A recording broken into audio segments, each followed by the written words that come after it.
para masiglahan po kayo kung sino po ang pinaka-energetic, pinaka-maingay ay mag-uuwi po ng 3,000 pesos.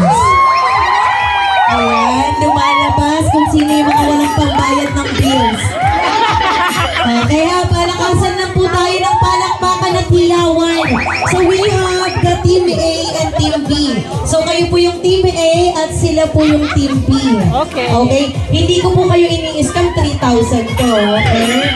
Again, palakasan lang po ng palakpakan at hiyawan. Ready for Team A?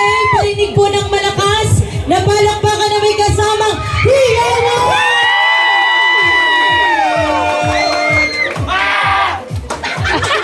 Grabe yung pagsigaw mo, sir, ha? Parang lulunukin mo.